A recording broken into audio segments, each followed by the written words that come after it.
Hello viewers, welcome to UN Digital Class. In my previous lecture, I have already discussed about the Diffie-Hellman key exchange algorithm. Now, in this particular lecture, I am going to discuss about the types of authentication function. Before going to the types of authentication function, first of all, I would like to discuss about the requirements of authentication function. In requirements of authentication function, we will discuss about the different types of attacks that can be identified when a message is transmitted over the network. Now, look at here. This one is the disclosure. Disclosure means release of message content to any person without knowing the specific key or without knowing the secret key. That means here, when a message is transmitted between the sender and receiver by using a secret key, that means this message is only authenticated for the sender and the receiver who knows the secret key. When this message transmitted over the network, if the attacker get this message from the network without knowing the key, that is called the disclosure attack. Then next one is the traffic analysis. In this type of attack, the attacker discover the pattern of the message transmission between two parties or between the sender and receiver by analyzing the traffic. That is called the traffic analysis attack. Then next one is the masquerade.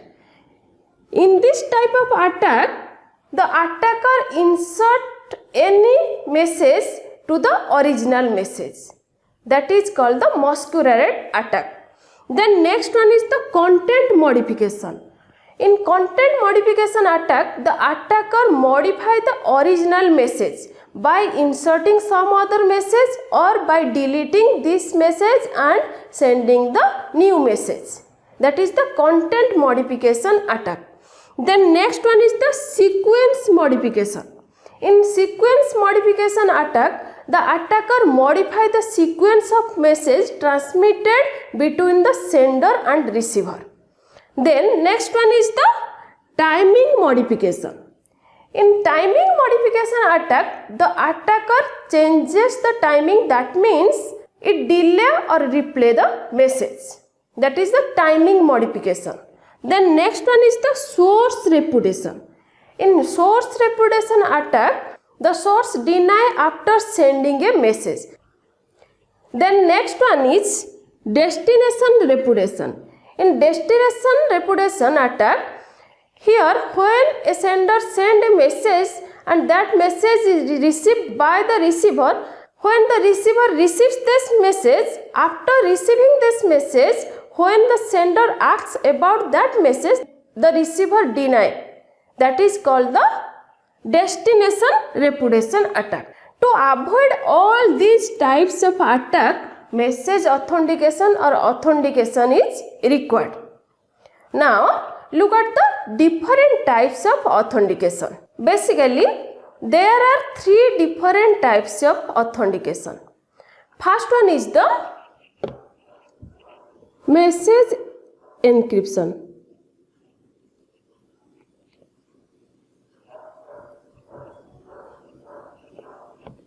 Second one is the message authentication code.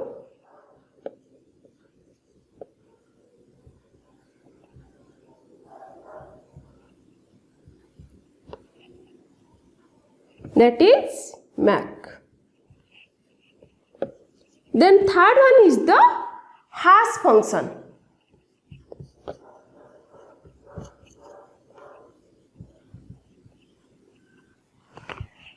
Now, look at the message encryption process. In message encryption, the ciphertext is act as a authenticator. That means here in message encryption, authenticator is the ciphertext. That means here the ciphertext authenticates the identity of user. That means here the ciphertext authenticates both sender and receiver. because authentication means that is the identification of sender and receiver. Then next one is the message authentication code. In message authentication code, here a function that is C which takes the original message M and then the key that is K. By taking these two value, this function generates a fixed length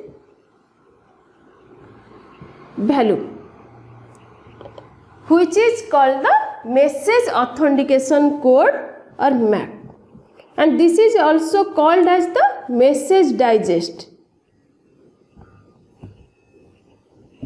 Here this function generates the fixed length value which is called a MAC, and this fixed length value is act as a authenticator which authenticates the sender and receiver. Now look at the hash function. In hash function, here a function that is H which takes the original message and it generates a fixed length value.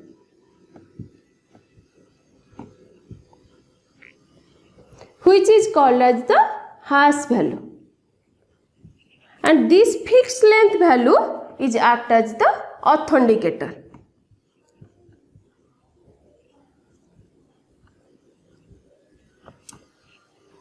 These are the three different types of authentication. First of all, I would like to discuss about the message encryption. In message encryption process, first of all, we will discuss about the symmetric key encryption. Now, look at here. Suppose here is your source A, and this source A sends a message. Suppose this message is M. By using some encryption algorithm E and one secret key K. By using this encryption algorithm and secret key, it generates the ciphertext. Here the ciphertext is C, that is equal to encrypted value of message by using key. Now this ciphertext is transmitted over the network, and at the receiver side, that means suppose here our destination B. Now the receiver receives this message and it applies the decryption algorithm. Here it applies some decryption algorithm and the same secret key K to produce the plain text or original message, that is M. Now look at here. This is our symmetric key encryption. Because in our symmetric key encryption, one secret key is used for both encryption and decryption. Here this secret key K is used for both encryption and decryption.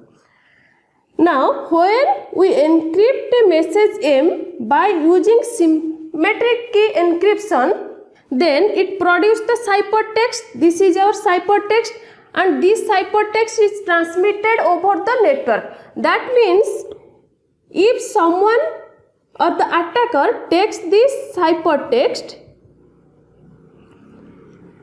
and if the attacker wants to decrypt this ciphertext, then the attacker must know about the secret key, because without knowing the secret key, the ciphertext cannot be decrypted. But this secret key is only known to the source and destination, or the sender and receiver.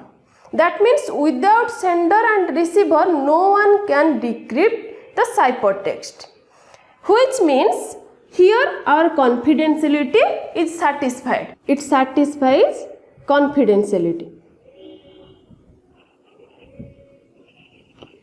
Then next, when this message is transmitted and the receiver receives this message, only the receiver, authenticated receiver, decrypt this message, because in symmetric key encryption only the authenticated sender and receiver knows the secret key, which means this symmetric key encryption also satisfies the authentication.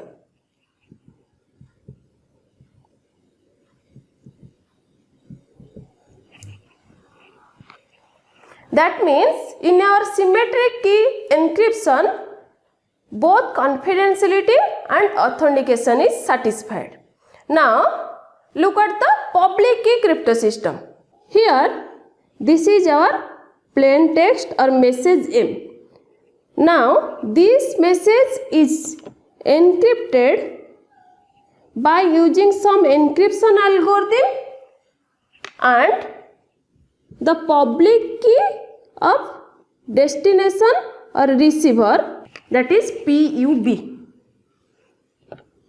After encryption, it generates the ciphertext C equal to encrypted value of M by using the public key of receiver, that is PUB.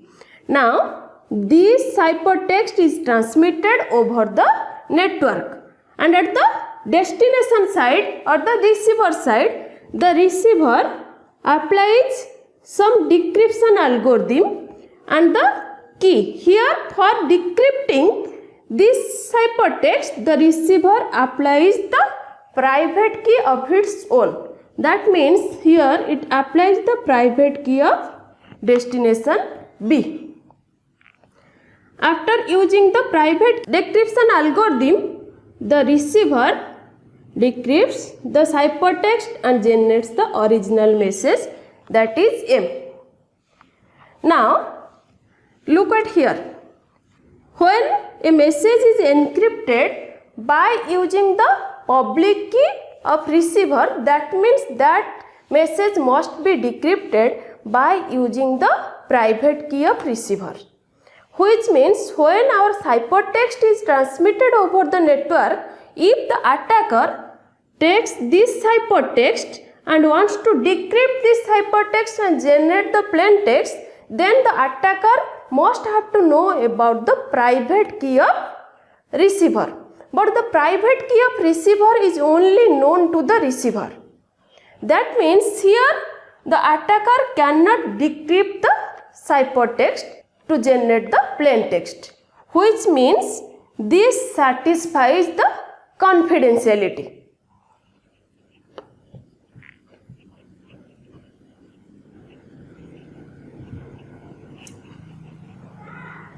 Now, check for the authentication.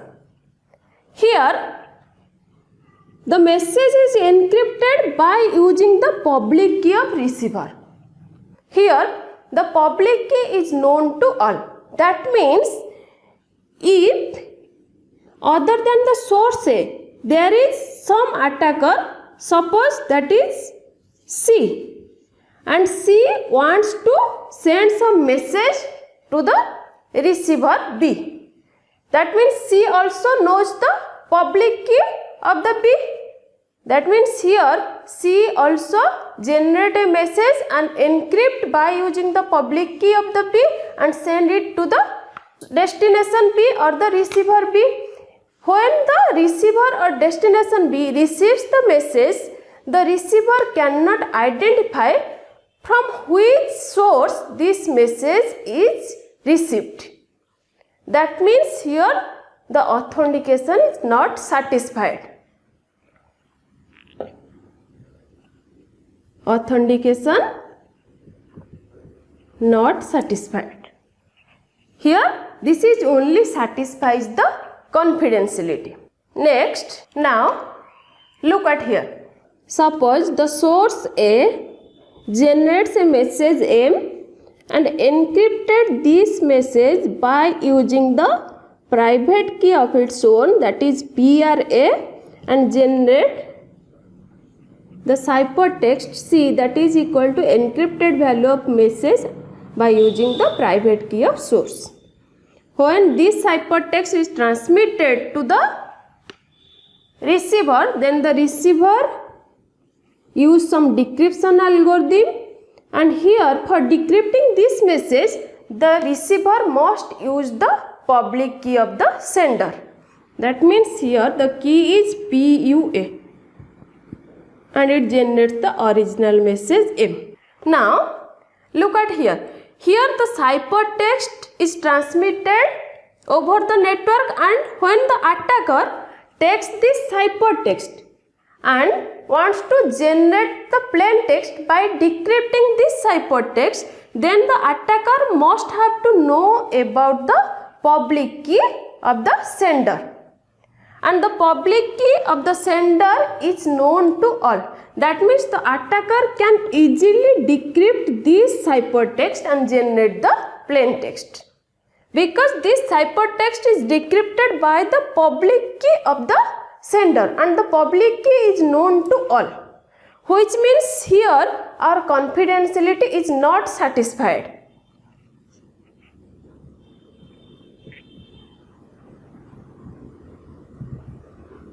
Not satisfied. Now check for the authentication. Here, when the receiver receives this ciphertext, then the receiver must need the public key of the sender to decrypt this message, because this message is encrypted by using the private key of the sender, which means here the receiver must know about the sender so that it satisfies the authentication.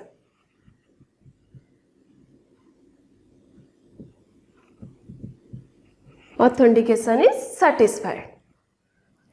Now look at the next one. Suppose the source generates a plain text, that is M, and use some encryption algorithm E, and here it used the key that is the private key of source PRA. Then it generates the ciphertext C, that is equal to E of M PRA. Now again this ciphertext is encrypted by using some encryption algorithm, and the key is public key of receiver PUB. After that it generates the ciphertext C, that is equal to E of PUB, then E of M PRA.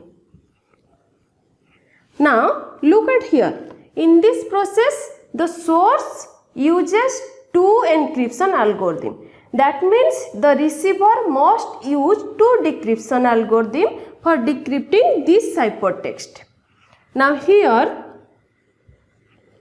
the receiver applies the decryption algorithm, and the key is the private key of receiver or private key of B to decrypting this ciphertext.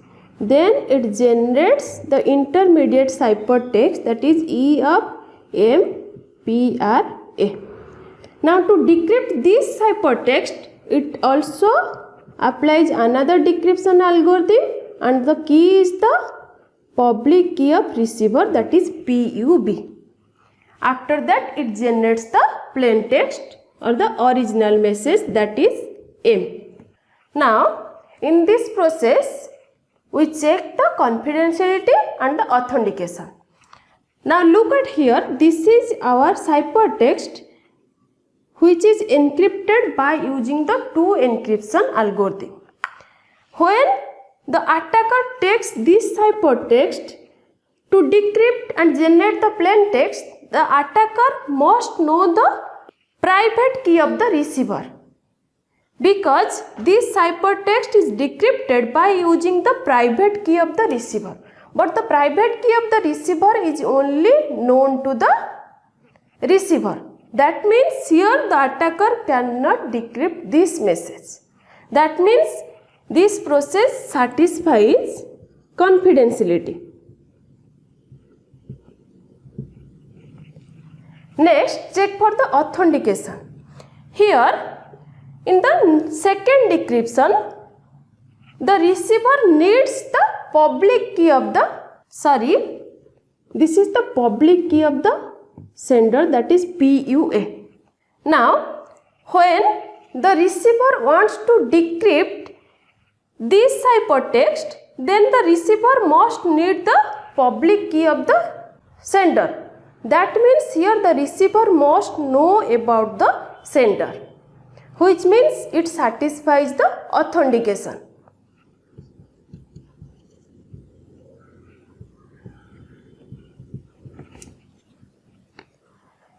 That means in this process of encryption and decryption, it satisfies both security goals, that is the confidentiality and the authentication. This is all about the message encryption authentication. In next lecture, I will discuss about the message authentication code. If you have any doubt regarding this lecture, then you can write me in comment. I will reply you and discuss about your doubt. Thank you for watching.